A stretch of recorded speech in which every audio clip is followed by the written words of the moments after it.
Hey guys, what is up, and I welcome you to a very special episode of the League of Myths series. This episode will mainly be focusing on the new champion, Azir. And to celebrate, I will be doing a bit more myths in this episode than I normally do. But before I dive into the first myth, I quickly want to mention something. There's a cool website where you can have a chance to win $500 by simply guessing who you think will be the MVP of the World Championships 2014. It is completely free and it's a lot of fun. So I will have my referral link to this website underneath my video, and I'd really appreciate it if you guys can go and check it out. And who knows, maybe you'll be the one that wins the $500.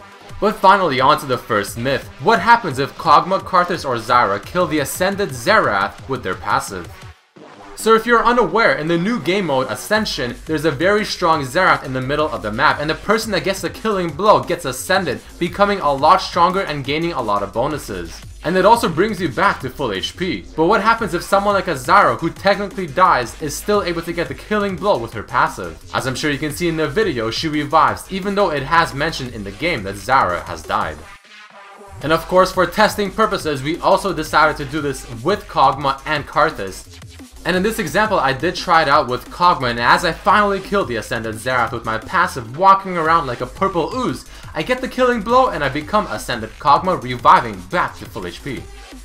And the last person to test this with is going to be Karthus in his passive form. As he finally gets the killing blow with his Q onto the Ascended Xerath, the passive form instantly cancels and Karthus revives back to full HP and becomes alive.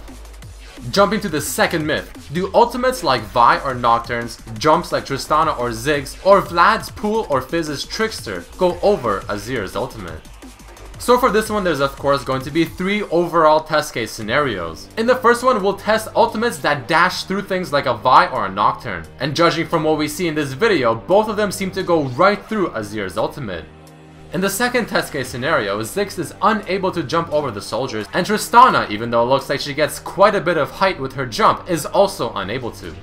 And finally, the third test case scenario, as I throw my ultimate out, Fizz is simply able to trickster right over the soldiers, but Vlad's Pool is unable to go right under them. The next myth states, is Gnar able to hop on Azir's ultimate or his soldiers?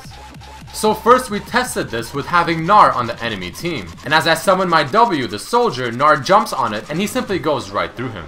So we instantly jump to the next test case scenario. This time, will hop work on Azir's ultimate? And as the soldiers come out, Gnar tries to jump right on top of them, but he simply goes right through them as well. So this made me wonder, does his hop interact any differently with Azir if they're on the same team? Because if you guys remember in the last episode, this was the case with his hop and Jace's gate, based on whether or not they're on the same team. So with the W, it is the exact same thing, he goes right through them, and unfortunately, it's the same thing with his ultimate as well. So the short answer is no.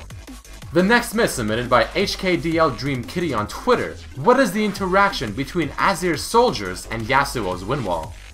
So the first thing that I wanted to test was if the soldier can attack through the wind wall or not. And as I summon the soldier right in front of the wind wall, you can see that he's still able to go right through it and hit the Yasuo, which honestly makes sense. The next scenario is testing whether or not the soldier can Q right through the wind wall. And as I use it, it stops right in front of the wind wall, unable to go through. The next thing to test was whether or not I can actually place a soldier behind the wind wall, which you can see that I can, and second, if my E can go through the wind wall, which it also can. And the final test was with the ultimate, and quite surprisingly, the soldiers go right through the wind wall and do not get halted by the wind wall's placement. The next myth submitted states, what happens if 2 Azirs throw their ultimate at each other? Does one somewhat cancel the other or not? I've actually had somewhat of a glitch happen in a game where my ultimate as Azir against an enemy Azir's ultimate seemed to glitch out and not work as intended. But when testing this out in a very basic and set up formation, that does not seem to be the case, and the ultimates seem to just go right through each other, having zero interaction. And the final myth of this episode, is it possible to ult then flash with Azir's ultimate?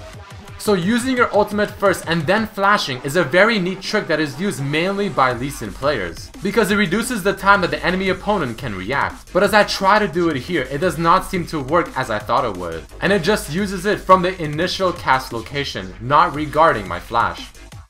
So that is it for this video, guys. I hope you enjoyed it, and if you did, please throw in a like and share it with your friends. You can also have a chance to be featured in the next episode by submitting your own myth, either underneath this video, on my Facebook or Twitter fan page, both RedMercyLOL. And finally, I'd really appreciate it if you guys can check out that website using my link, and also maybe make an account and vote for who you think is the most MVP player in Worlds. And good luck to all of you that are entering to win the $500. But once again, I hope you guys enjoyed this and hope to see you next time. Peace!